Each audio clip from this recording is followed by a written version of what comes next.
For number 5, it was just like problems that we did in class and from the textbook. You have 3 waves here, A, B, and C, and you are told the distance from one edge of the picture to the other. So you want to calculate the wavelength, frequency, and the energy for each of those waves. What you want to do first is you know that you have the distance from here to here, so figure out how many waves do you have in each picture first. For wave A, if you're starting here at the trough, here's another trough, so from here to here, there's one wave.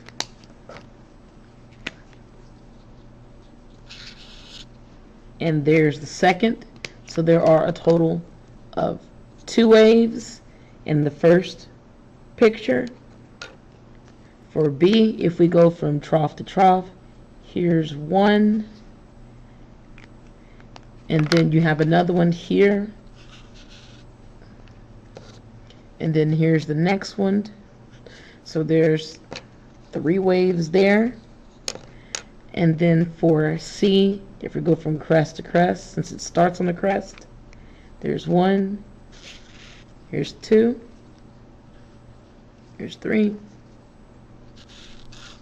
here's 4,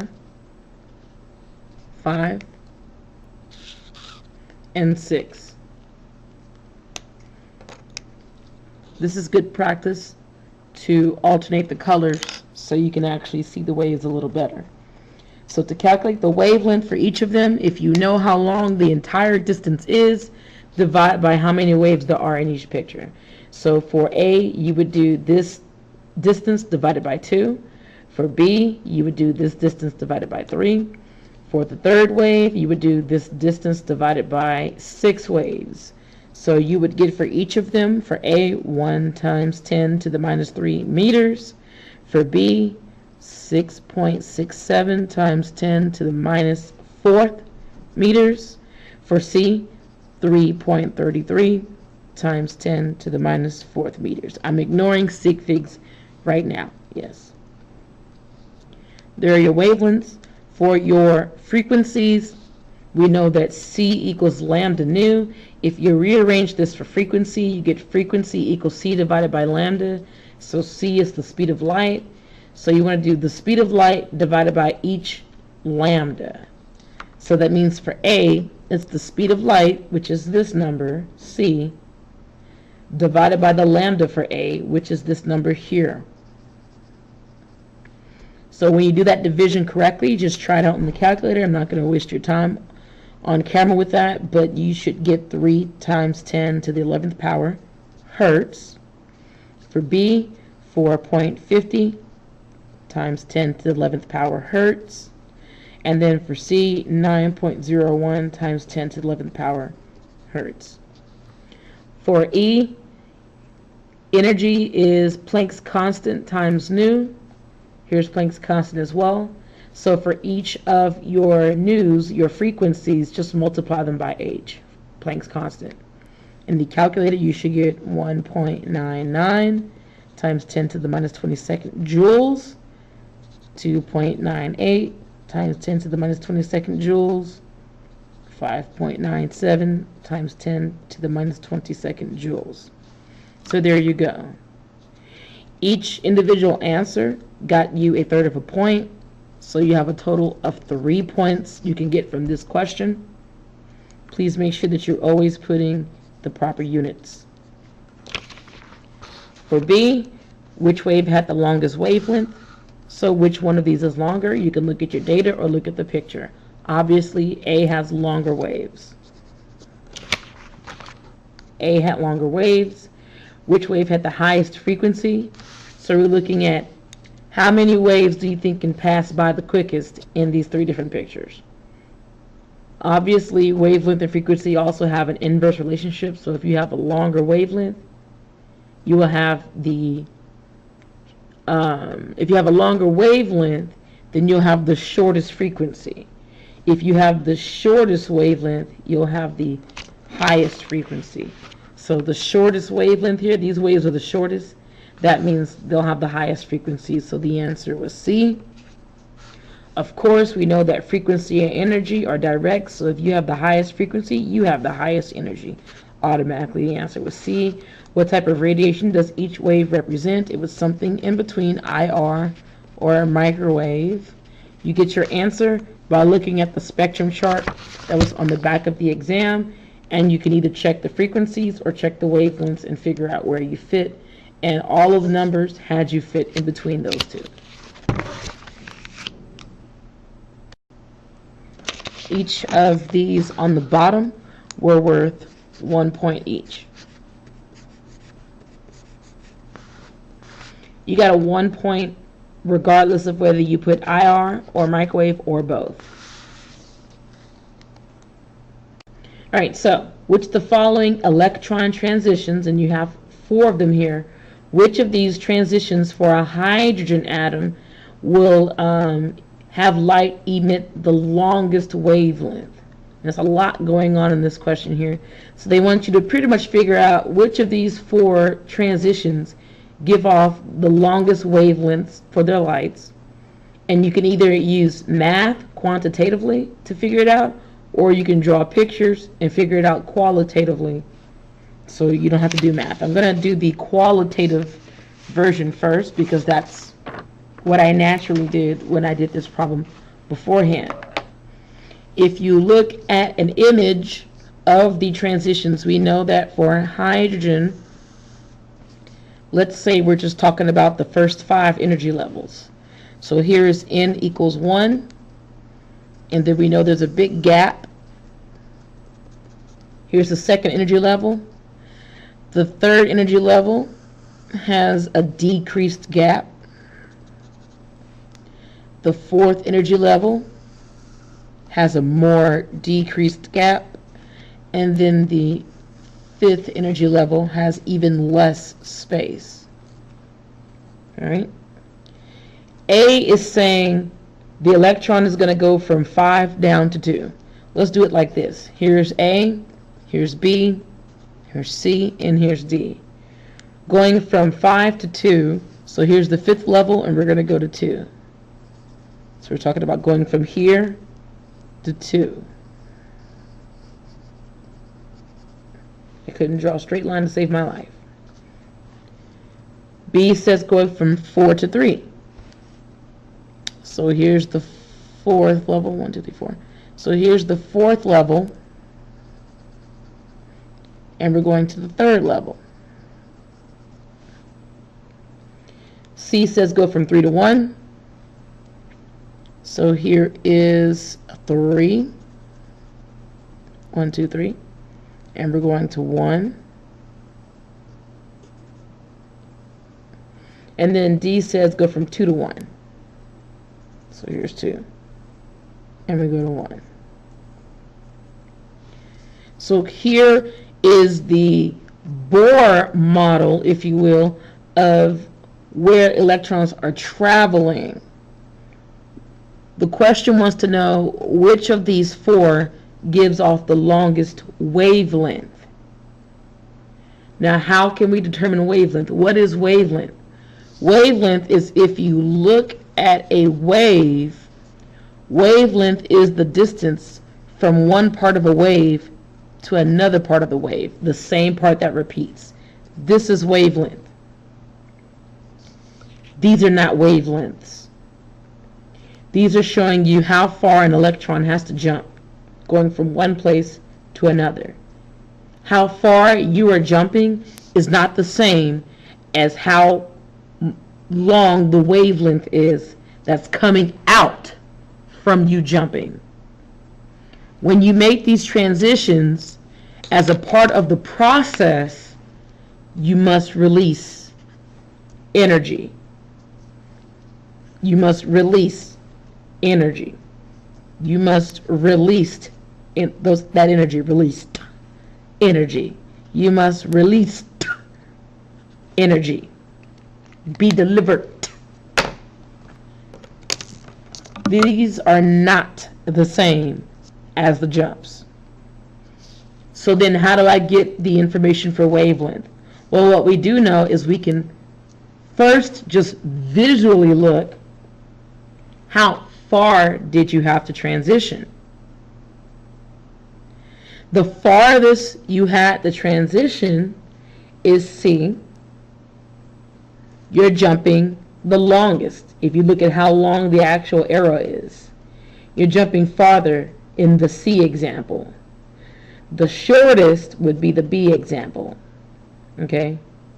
B had the shortest jump. How much energy must you release to go just a short distance is the question. If G to go that far. I'm not moving anywhere, not losing energy. In the B example, I will emit the lowest amount of energy because I am speaking as if I'm the one. Emit the lowest amount of energy because I am traveling the shortest distance. I'm traveling the shortest distance. If I am using the lowest or smallest amount of energy, we know that energy, if energy goes up, we know that wavelength goes down. If energy goes down, that means wavelength goes up. They are inverse of each other, as we saw in the previous questions. So if I'm using the lowest energy,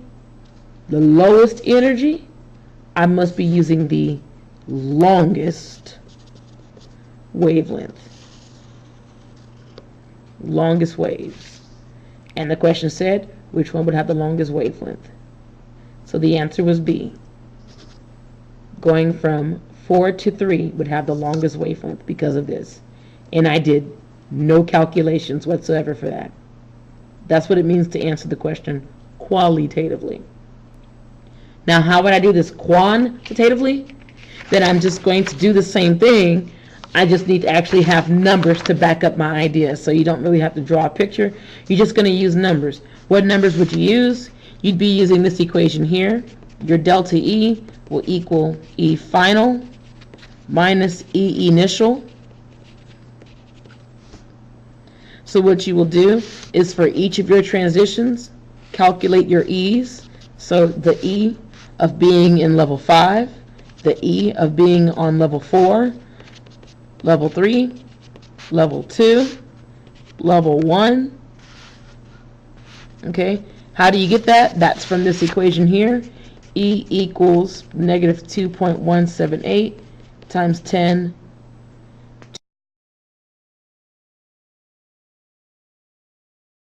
it's to the negative 18th power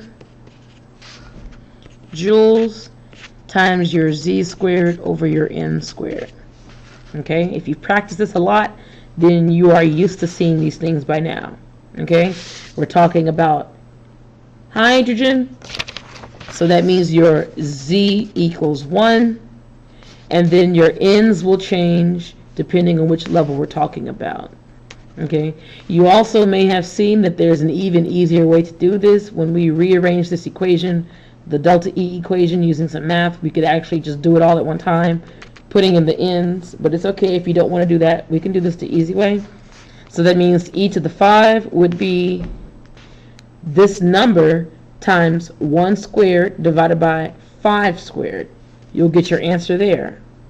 And then do the same thing for E on the 4th level, talking about being on the 4th level.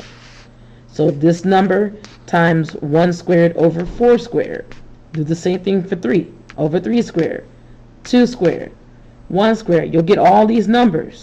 And then what you'll do is you'll have to check these, going from 5 to 2.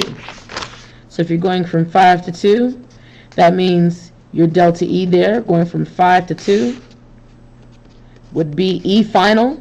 We're going from 5 to 2. So the final spot is 2. The initial is 5 because you're starting at 5 and you're going to 2. So your initial is 5, the final is 2. So you'll do whatever your number you had here for 2 minus whatever number you have for 5. Do the same thing for the other ones. B set from 4 to 3. So delta E from 4 to 3. We're going 2 to 3, final. Initial 4. Do the same thing for the other ones from 3 to 1. And then do the same thing for the last one, D, from 2 to 1.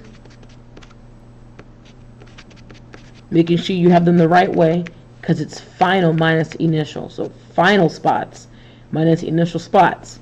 Once you run all of those numbers, then you want to find out which one gave off whichever one of these had the smallest energy, had the longest wavelength. You would find out B was the one that did that.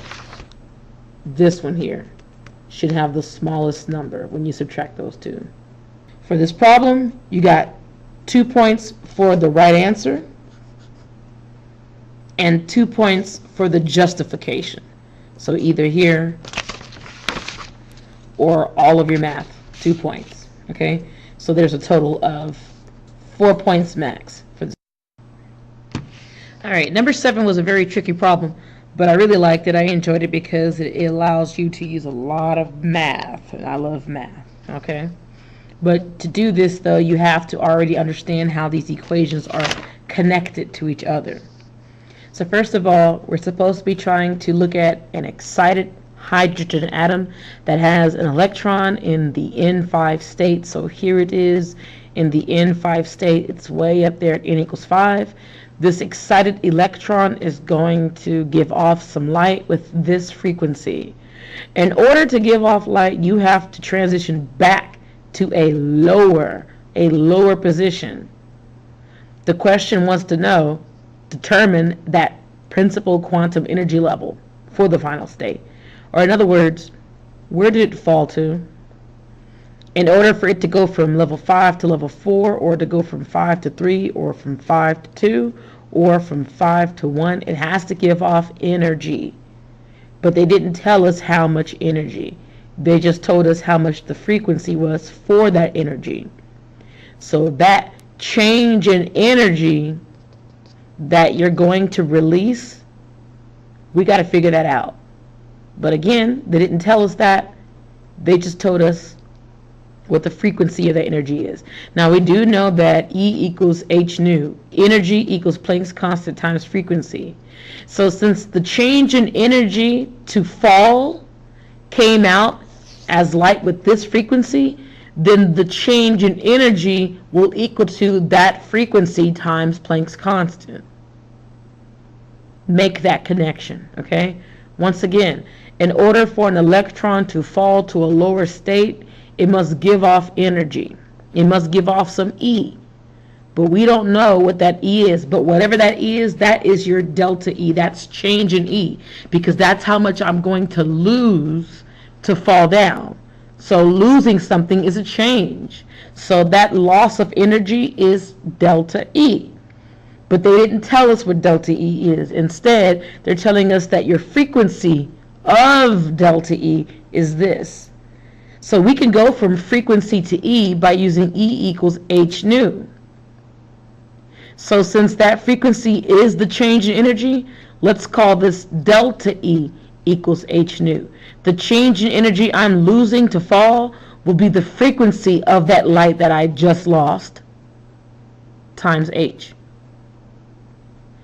Now we also know that change in energy can be derived from taking the energy of your final position minus the energy of your initial position. We're talking about the energy of being at your new spot minus the energy of being at level 5. We just don't know where the new spot is, and that's the whole point of the problem. So delta E equals EF minus EI, and we also say that delta E equals H times the frequency of the energy lost, which was that frequency number right over here. Okay, so these two things actually equal each other. Delta E over here is the same as delta E over here. Now what is E though? We also know that E is this equation, negative 2.178 times 10 to the minus 18 times your Z squared over N squared. If we're talking about hydrogen, that means your Z is 1.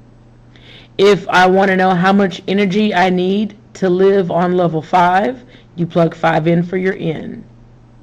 If I want to know the energy of my new spot, put in the number for your new spot. But we don't know what the new spot is. The whole part of the problem is to figure out what your N is.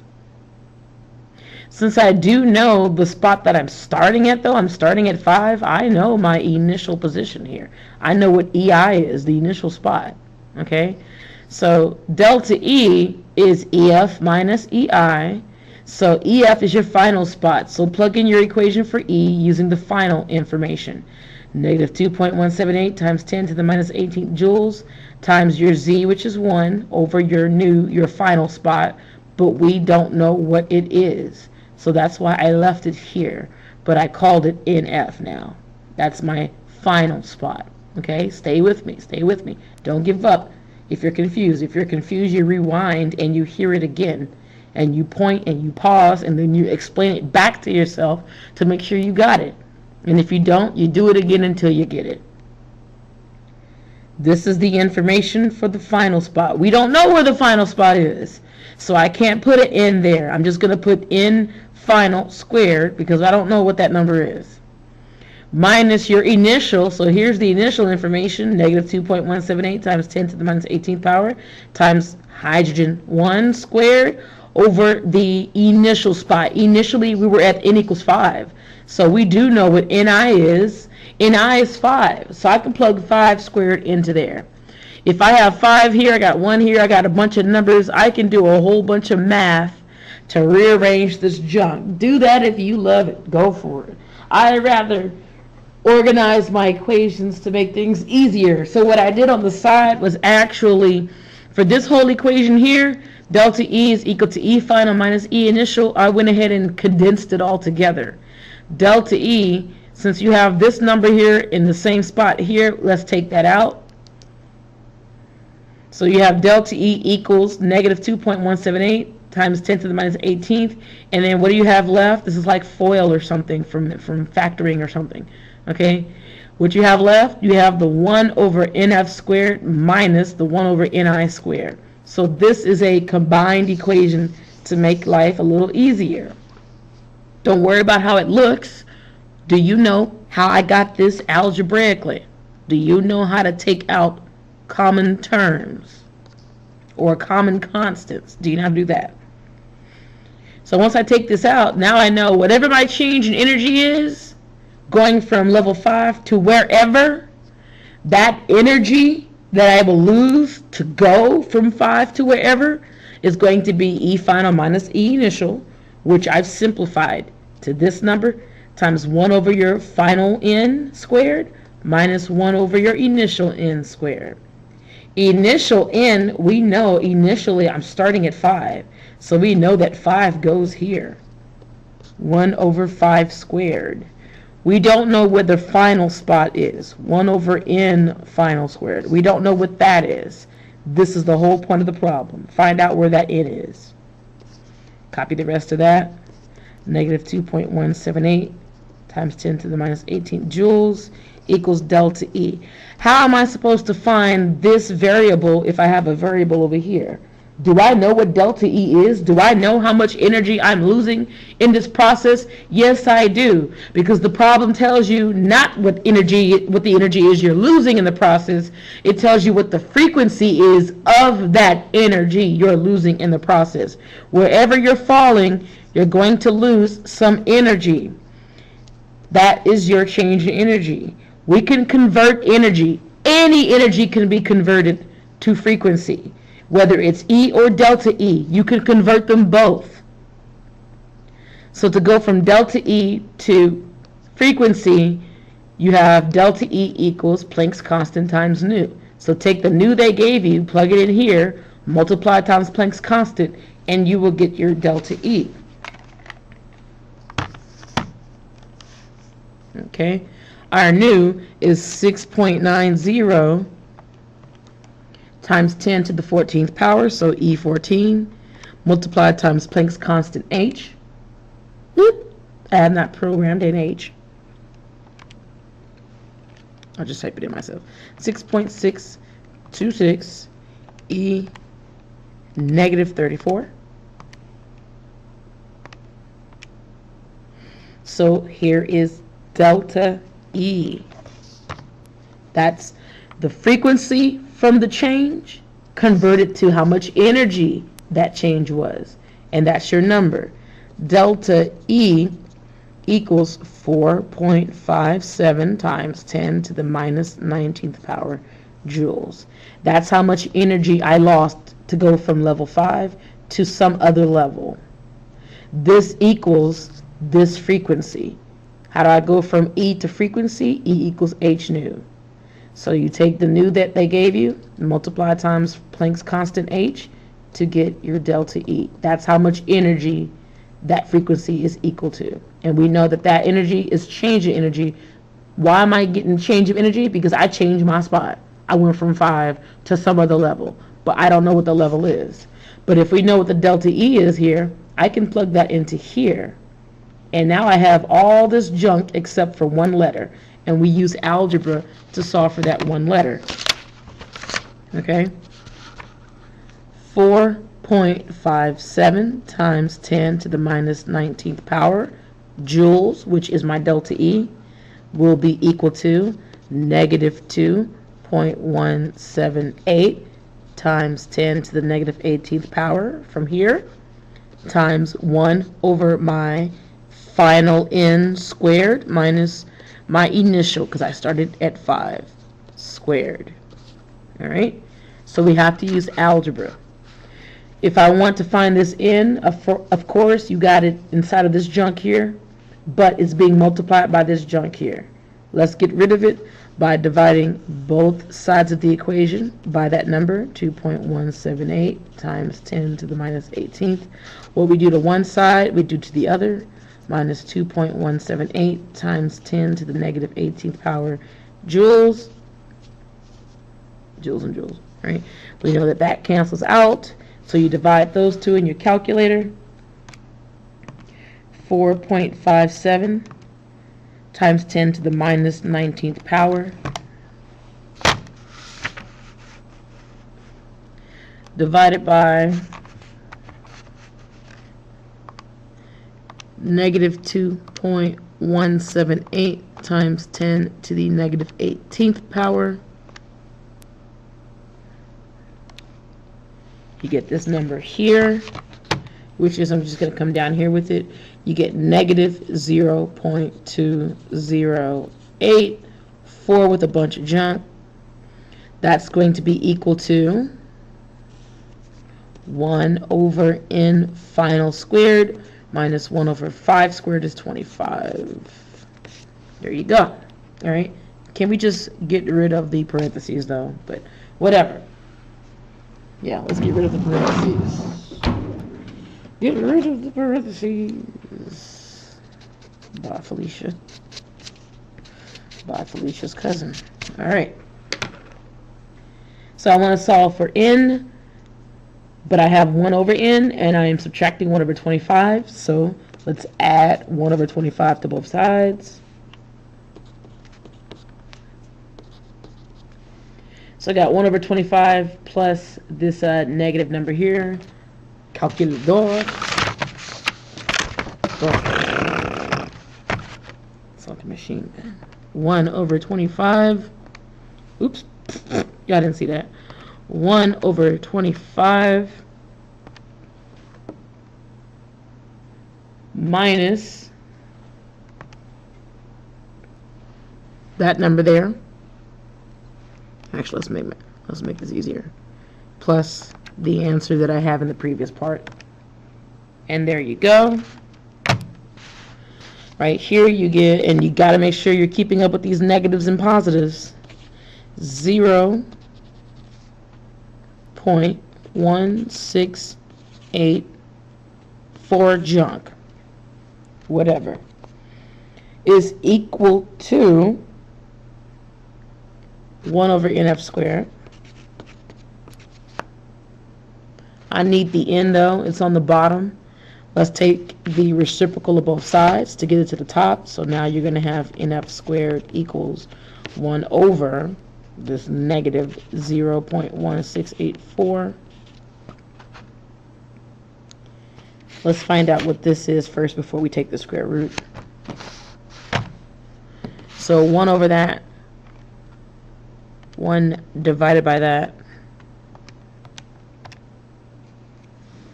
you get negative 5.9365 and junk equals nf squared. Now, to get the n, you got to take the square root, but you're not allowed to take the square root of a negative number.